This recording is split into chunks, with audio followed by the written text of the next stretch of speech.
สบายดีกลุ่ม iFund Trader นะมื้อนี้สิมาวิเคราะห์แนวโน้มทองคำนะเมื่อวานนี้ก็ถือว่าไหลลงมาหลายเนาะแต่ว่าระบบโครงสร้างมันเปลี่ยนเป็นขาขึ้นแล้วเนาะตอนนี้มันก็คิดว่ามันย่อลงมาเอาสุดนี้เนาะมาเอาตัวเส้น OI เส้นสุดท้ายของเฮาอยู่ราคานี้เนาะ4,174โซนนี้ลองเบิ่งมันใกล้จะมาฮอดแล้วเนาะถ้าว่ามันหลุดโซนนี้เราสามารถเบิ่งโซนต่อไปอยู่ราคา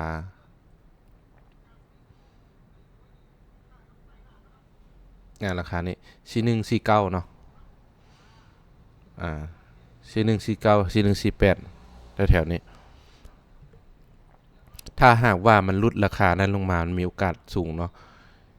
ที่จะลงมาฮอดราคา4,100เนาะ4,100จากที่มันเคยขึ้น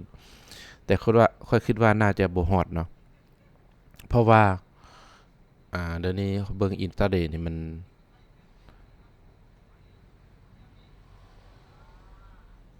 มันมีแนวโน้มขึ้นเนาะมื้อนี้เนาะมันมี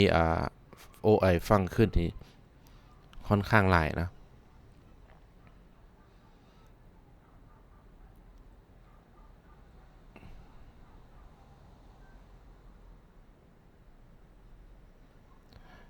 มันมี OI ฟังขึ้นอยู่ที่ราคา4,250แถวๆนี้เนาะแต่ว่ามันต้องผ่านราคา4,200ขึ้นไปก่อน4,200อยู่นี่เนาะถ้าผ่าน4,200ขึ้นได้มันมีโอกาสขึ้นไปฮอดถึงพุ่นเนาะอันนี้ M5 นะส่วนนี้อ่าเบิ่งว่ามันผ่านเป็นคันไปแต่ว่าได้ระวังนะเส้นหลายๆเส้นพวกนี้มันไปต่ำแต่ถ้ามีโอกาสย่อก่อนเนาะย่อไปแล้วย่อลงมาแบบนี้เป็นขั้นบันไดไปนั่นนี่ยิงยาวขึ้นไปเนาะอันนี้คือแผนที่คาดไว้นะโบมันจะไปตามนี้แทบอต้องเบิ่งตัวจริงนะก็คือข้อมูลเดลต้าตัวฟังเทิงนี่เบิ่งวอลุ่มมื้อนี้เนาะมื้อนี้วอลุ่มฟังเซลล์นี่129บิลเลียนนะฟังบายจะ111นะฟังบายยังคุมตลาดอยู่แต่ต้องเบิ่งช่วงตลาดยุโรปก็ได้เนาะมันอาจจะแล่นขึ้นตลาดยุโรป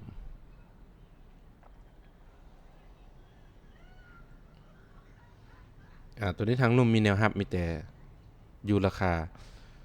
4,174นะตามนี้แล้ว4,149เนาะถ้ารุดโซนนั้นมันอาจจะมันมาเอาอยู่พี่แน่นอนเนาะแถวราคา4,100เนาะ4,100เพราะว่าอย่างคือผ่านมานะตัวอย่างลองเบิ่งนี่นะ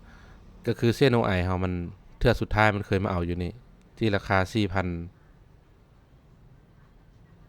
กับ25เหรียญเนาะอ่าแต่ละเทื่อมันลงมาแตะเส้นไข่ปลามันจะดีดนะดีดกลับก่อนอ่าถ้ามันทะลุไปเลยเฮาก็ต้องติดตามเบิ่งเรื่องตัวนี้นะตัวข้อมูล Delta AI Confidence ในฝั่งเซลล์ฝั่งบายเป็นทางใดฉะนั้นคือรอบสุดท้ายมันมาต่ำเอาเส้นนี้เนาะมันก็ขึ้นต่ำนี้ก็ขึ้นนะต่ำนี้ก็ลงต่ำนี้ก็ลงต่ำนี้ก็ลงเนาะนะตามเส้นนี้ก็ขึ้นก็คือเส้นนี้เป็นเส้นสำคัญบอนที่รายใหญ่พวกอยู่ตลาดฟิวเจอร์พวกออปชันก็จะตั้งopen interest หรือว่าตั้งสัญญาไว้เนาะฉะนั้นเฮาใช้ตัวนี้เป็นแนวรับแนวต้านนี่ค่อนข้างดีนะยกตัวอย่างตอนมันลงมาเนาะสุดนี้มันก็ขึ้นไปตามเส้นมันลงมาเนาะแล้วก็ตามเส้นลุ่มนี้ขึ้นไปเอาเส้นถึงเนาะตัวนี้มันก็เด้งอยู่นะตามแล้วก็เด้งขึ้นไป อ่าฉะนั้นทุกเทื่อคันมันทะลุไปเลยแล้วก็ย่ามันเฮาบ่ต้องไปฝืนเนาะถ้ามันทะลุลงไปเนาะเด้งเซลล์ลงไปอ่าตอนนี้ที่กันมันทะลุลงไปแล้วถ้ามันเด้งขึ้นมาแล้วเนาะมันจะลงไปใช้โซนลุ่มราคา 4,174 ถ้ามันฮอดนี่เฮาสามารถหาจังหวะบายเนาะคันมีข้อมูลเดลต้ามันเป็นสีเขียวฟังซื้อสนับสนุนเฮาก็สามารถบายขึ้นไปได้เนาะ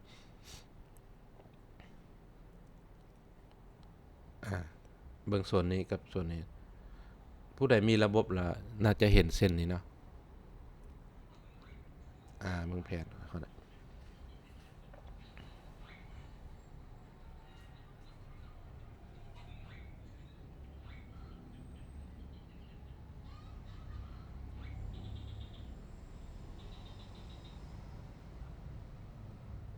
ถ้ามันลงฮอดโซนลุ่มเท่าใดมันแห้งได้ขึ้นไปแห้งได้มันสะสมแห้งได้เนาะอันนี้แผนเนาะโอเคเป็นใดอัปเดตแผนใหม่ต่อตลาดยุโรปนะขอบใจ